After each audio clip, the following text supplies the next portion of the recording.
So I don't usually cover content like this, but there is a very specific reason why I'm making this video now and why I want you to sit and watch it, even if this basically has got nothing to do with you and you're not interested in it. I really want you to sit and watch this video. So I wanted to make this video for two different reasons. Number one, recently my symptoms have been just a little bit more aggressive than normal, and we've happened to capture a couple of things on camera a few times just because it's happened whilst we're filming behind the scenes for premium members.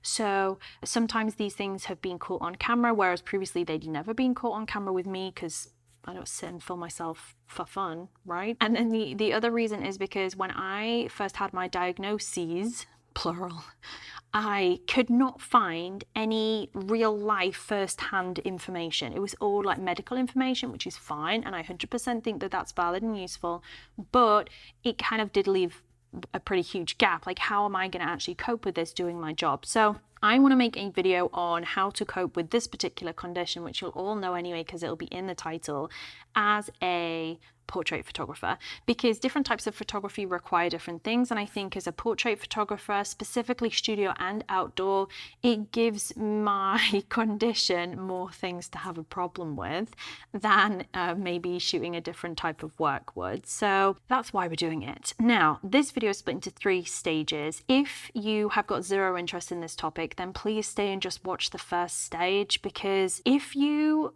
don't know what this condition is, then you, by educating yourself, might put yourself in a position to be able to recognize signs and symptoms of it, so that if you know somebody who's having difficulty with these things regularly, then maybe you can signpost them to maybe look into something in a little bit more detail, or maybe go ahead and check with a doctor that they don't have this condition. If someone had have done that for me, I'm going to try not to get emotional, but if someone had have done that for me, it would have saved me 20 years of feeling like a freaking weirdo and thinking all sorts of things under the sun, and it just would have given me the answers and also the support, help and medical attention that I needed to make sure that I could make myself better. So if you don't know what it is, please stay and watch. If you do know what it is, then this intro will be boring you to death right now. I'm sorry about that, but go ahead and skip to part 2 and part 3. So let's jump into stage 1, which is part 1, also known as, and that is basically what is this condition. So I'm talking to you today about PoTS. So PoTS is a condition. It stands for postural tachycardia syndrome, and it's a condition that affects a number of people in the general population, not a massive amount. PoTS is a dysfunction in the automatic parts of your body, realistically. So the autonomic nervous system, or the ANS. So the ANS basically is control of things like managing your blood pressure, your heart rate, your temperature regulation, your digestion. All of these things happen automatically. So you don't have to think about it. It just happens to make sure that you basically stay alive, and to also direct systems in the body to deal with things in the most efficient way possible. So for example, if you're going to go for a run, your body will divert blood flow from your digestion system to your muscles. Does that make sense? So all of that happens automatically. In a normal human body, if you were sat on the floor or lying on the floor and you stood up, what would happen is your autonomic nervous system, your ANS, would immediately constrict blood vessels in different parts of the body to increase your blood pressure.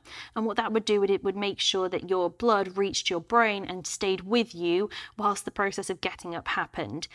No doubt all of you will at some point or another have experienced the feeling when you get up too quick and you go dizzy. Okay, and it's usually like a really quick thing and it goes away quite quickly. That's exactly what I want you to try and remember when I tell you this next thing. So in somebody with PoTS, what happens in our bodies is that when we get up from being sat or lying on the floor, and I'm sure you can see how this is relevant for photography, especially in my field, when you get up from being on the floor, what happens is your autonomic nervous system just is like, mate, don't know what to do with you right now, so I'm going to do what I think is the right thing to do. And instead of increasing the blood pressure, what happens is we have a massive spike in heart rate, and that spike in heart rate is at least 30 beats a minute.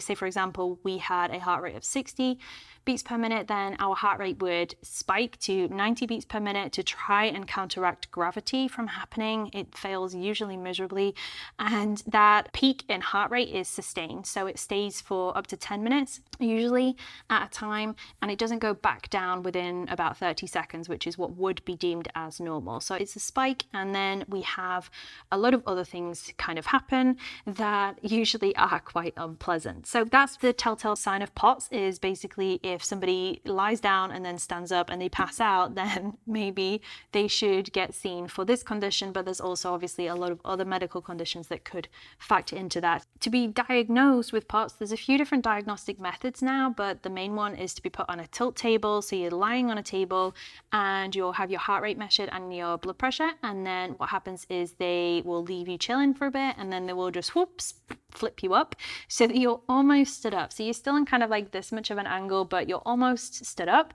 and then they will measure your heart rate and your blood pressure and your symptoms. And the test ends when you either go back to normal as baseline, when you pass out, or whenever other things happen, right? So that's how it's usually diagnosed. And because that autonomic nervous system affects lots of other different things, PoTS also tends to affect different bodily systems, things like bad digestion, things like incredibly bad circulation, things like really screwed up thermoregulation, so temperature regulation, and all sorts of other bits and pieces too. So that's kind of what PoTS is. Hopefully you now know what postural tachycardia syndrome actually is, and if you were to see something like this happening with someone that you love, maybe you can point them to go ahead and seek some form of treatment. Management's a little bit tricky, we'll get to that in a sec. So we're going to drip, move. What am I even saying right now?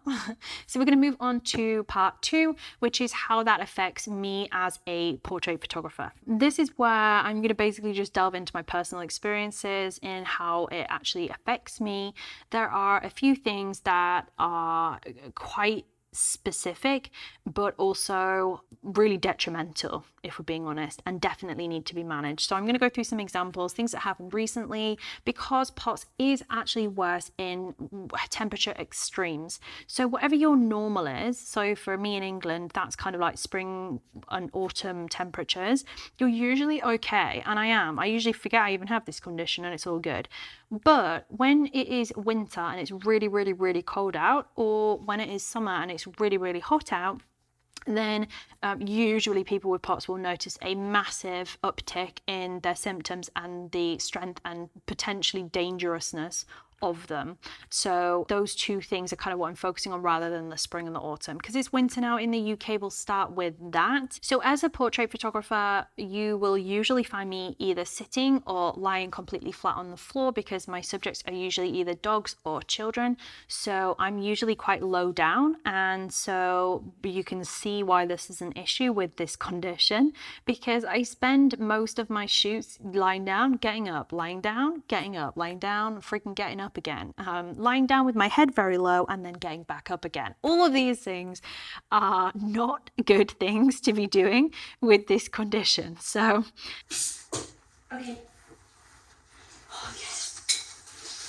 Will you just not stand up so quick? Because I've been in here 2 minutes and you've done it 4 times. Yeah, not ideal. As a portrait photographer, the biggest thing that PoTS affects is my ability to get up and down and still stay in a functional mental space to be able to hold a conversation with a client and not let them know that something is going on. And actually, I'm very close to passing out, but I'm holding it together. So this is usually normal. And this is the biggest thing that PoTS affects. So getting up and down is particularly dangerous at times, depending on the services, depending on the clients that I'm working with. If it's a slightly aggressive dog, the last thing I want to do is get up slowly but then pass out, right? That's not the ideal for me. So that's the number one thing. Secondly, obviously, I'm just, talking about a friend in this situation. If you are going to go out and shoot in -5 conditions for 2 to 3 hours, in not the best thermal wear, and you're going to sit in frost and stay still quite a lot, then this is going to have a bit of an issue with anybody's circulation system, but especially people with PoTS. No, it was me, guys. It actually was me. And I felt cold, right? And my fingers and toes were numb. I was maybe shivering very slightly towards the end, but it was okay until I got in the car to go home and turned the heating on and warmed myself back up. And that's when my body went, whoa, hold up a sec here, we have a problem. And was like, wow, why are we getting really warm? Unfortunately, my body, first of all, doesn't really feel temperature correctly. So when it's cold, it's probably not that cold. And when it's warm, it's probably not that warm. And I just ignore it now because it's usually woo-woo. Not this time. So this time it all went a bit wrong. And about 3 hours later, I was then borderline hypothermic, I think it is, in terms of internally, had internal organ shivers, which is when you are really freaking cold. And then I realized, you know what, I actually can't feel my feet right now. I'm gonna go jump in the shower. So I went, jumped in the shower, and I realized, you know what, I've got no blood left in any of my toes and some of my fingers, which is Raynaud's syndrome. That is okay. It is unfortunately also normal. So you end up with like completely white digits and there's no feeling in them, and it hurts like freaking hell when that blood goes back into that digit. Really, really bad. So anyway, really, really cold. Then I tried to warm up in the shower, failed miserably, half an hour, wasted water, not cool. So I went for a bath, warmed up in the bath reasonably well. Then just, you know, by this point, we're 6 hours after, I'm like, abort mission. I'm feeling freaking exhausted. I have nothing going on right now. I'm gonna go to bed. So I went to bed.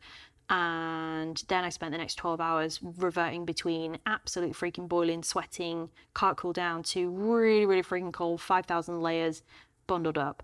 And of course, none of that was necessary because the room was a stable temperature and it wasn't actually that bad. So temperature regulation is an iffy one, especially if you're working outside. I find it difficult when it's cooler, and then to come into a warm studio and sit and work, that usually will trigger symptoms, and it has done. Or alternatively, when you are in a cool situation, then you go out like aircon car for an hour, and then you go out and shoot in a warm situation outdoors in summer, same situation happens. It's that temperature difference will cause a massive uptick in symptoms. The benefit for me is that my subjects can't work in extreme heat, so I feel like I'm kind of protected, which is cool. And finally, physical exertion will always make things with PoTS worse. So if you're lugging around a 15-kilo camera bag, then that in itself is going to cause problems. So you're going to feel tireder quicker. Your body is not going to regulate your blood pressure. It will just work on your heart rate for most of the time. And what will happen is that you'll realize that actually you're getting very, very tired very, very quickly in a way that doesn't make much sense, and especially doesn't make sense to other people. And that's going to be normal for you. And you just need to kind of get used to that being your version of normal, which is harder to take than one might think. You also need to be aware of the fact that that camera bag is pressing on your back, and that back area is going to get really warm because there's not the air circulation. So you're potentially putting yourself in a dangerous situation with your temperature for temperature regulation. So all of those things need to be considered. And if you're getting up and getting down with a camera bag on your back, note that that balance difference could be the difference between you passing out or not. So be careful. So we're going to move into part 3 now, which is how on earth do you manage those things to make the best of your job as a portrait photographer and make sure that you make clients beautifully happy and try and prevent these symptoms from becoming a serious problem. Now, of course, every condition is on a spectrum. This one is also. Some people have it far, far worse than me, and I'm aware of that. Some people have it a little bit lighter than me, and that's cool as well. So I'm just going to go with my own recommendations based on my own situation and experiences, but again, seek the advice from a medical professional alongside these or instead of these or whatever you want to do. I don't know, I can't be liable for any damages here. Basically, first things first, make sure that you stay hydrated. Bring a water bottle if you're going on a shoot. Make sure you drink throughout the shoot, and also make sure that you leave another one full in the vehicle that you're driving to and from, or in a different, when you finish, basically make sure that you drink another bottle of water. Hydration is the biggest prevention for pretty much all of the symptoms that I've talked about. So hydration is really important. You want to be drinking another liter of water a day than the general population. So hydration is is super, super, super, super important. I don't know whether I should recommend this, but bring a packet of crisps, if you're in America, that's chips, to your shoots and keep them in the side pocket of your car so that when you're driving home from a shoot, you can go ahead and eat those. The important part about these is that they do need to have salt on them. Salt is actually helpful. Of course, if you've got a medical condition that you're not supposed to take any additional salt, then go ahead and check with a medical professional. But genuinely, I found that if I have something with salt after a shoot, I tend to feel better. You can also, of course, have a salt intake beforehand. But yeah, just a packet of chips or crisps, whatever you want to call them, is usually enough for me. And I find that usually absolutely fine. So that's tip number 2. Tip number 3 is all about getting up slowly. Now, sometimes if you're in the heat of the moment, getting up quick is just kind of the natural response, but getting up slowly, especially from lying down in warm weather, is actually genuinely vital. There is no other alternative for us. We need to do this super, super slow. So one thing that I personally have found is that if I'm lying down shooting at the dogs, like I would do if I was out on a portrait session, if I'm out on that portrait session and I'm on the floor, what I tend to do is just take a sec when I'm on the floor to just catch my breath, go ahead and roll over onto my back. I don't know why this seems to help me so much, but it does. Roll over onto your back or onto your hip so that you're sat up, and you want to just again kind of pause there for a second to catch your breath. I will then usually put my arm out, usually my left hand because I'm left-handed, put my arm out, put it on the floor, and then lean kind of up over that, pause there for a sec. Usually just if I'm on a client shoot, I don't know why, but usually I use this moment to just kind of dust off my leg. So it looks like I'm doing something whilst I'm sat in this position.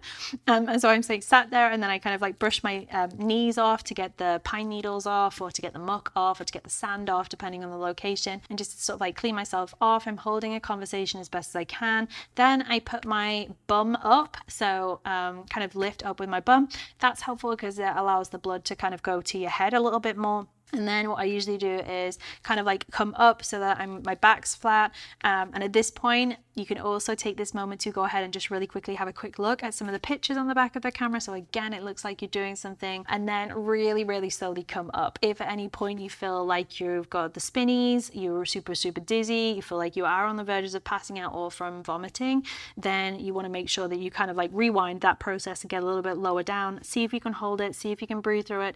If not, you want to go ahead and lie flat on the floor before you pass out, because no one wants that. Right? No one wants that. So you want to get yourself up to standing. In summer, this is even worse. In summer, reaching down to pick up a dog lead is enough to set things off. So just be super, super careful.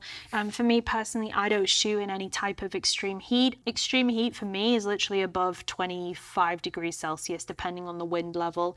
If it's like 22 and there's no wind and I'm in the sun, then absolutely no chance will you get me shooting, because I can't get back up. It's like just a dangerous situation. So that's really important. So then I guess onto thermal regulation. If we're talking about extreme temperatures or warm temperatures, then you want to make sure you stay super hydrated and stay out of the sun. Make sure that your body doesn't have the chance to heat up, because your body is just going to heat itself up even more and be like, do you know what, this is fun, this is really fun. And then your body's going to go, freaking hell, I'm dying, I'm so hot right now, I don't know how to survive. And then you will go on like exceptional cooling to the point where it's a disaster. So in heat, what I'd like you to try and remember to do if you shoot in studio is between all of your sessions, and sometimes even during if you need to, go ahead and run the cold water and put your wrists underneath the flowing water. That's really useful for cooling down. If you get too hot, go ahead and run a cold bath, and it needs to be a couple of inches. Put your hands in it and your feet in it. Most people with PoTS also have a hypermobility disorder, so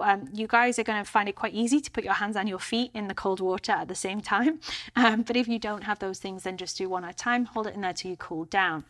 If it's super cold out, you need to do the opposite, but really in any temperature, dress with layers, individual layers. So for example, right now I have my jumper on, which is a thin jumper. It's not a chunky knit because I can't regulate my heat in it. So I've got a thin jumper on. I also then have a tank top on so that I can go ahead and remove layers as needed. I also have another layer just out of the shot that I can put on over the top for if I get cold. So layer up and make sure that those layers are of good quality, usually wool, non-itchy wool, which is why you guys see me sat in jumpers all of the freaking time, even in summer, it's because of this reason. So thin layers, but then layer them up. Bottom and top half, make sure you invest in good socks. And if you're shooting in winter, invest in good gloves. I cannot stress this enough. It's super important. Another thing on clothing is, as a photographer, just try if you can to wear tight clothing. Most of the time you guys will see me in skinny jeans, but if I'm not being filmed, then I'm usually in leggings. So anything that is tight, compression tights are really good as well to have on underneath. They make a massive difference. I find skinny jeans, as long as they are super, super tight, do the exact same thing. If I wear loose clothing on my bottom half, my symptoms are almost twice as bad. So it makes a really big difference to have tight clothing on the bottom half of your body. And I guess the last thing that I want to add is only carry as much as you need to.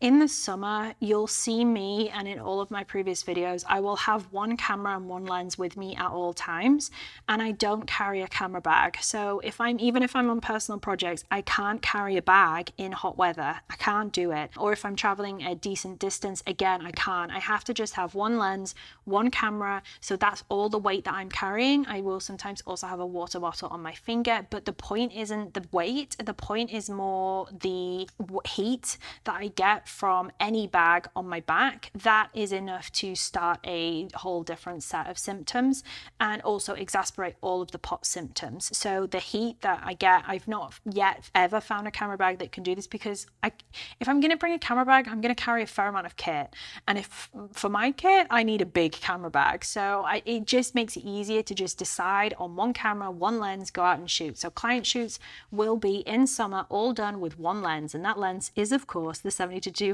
2.8 GM Mark II. But you know, we weren't going to talk about tech today.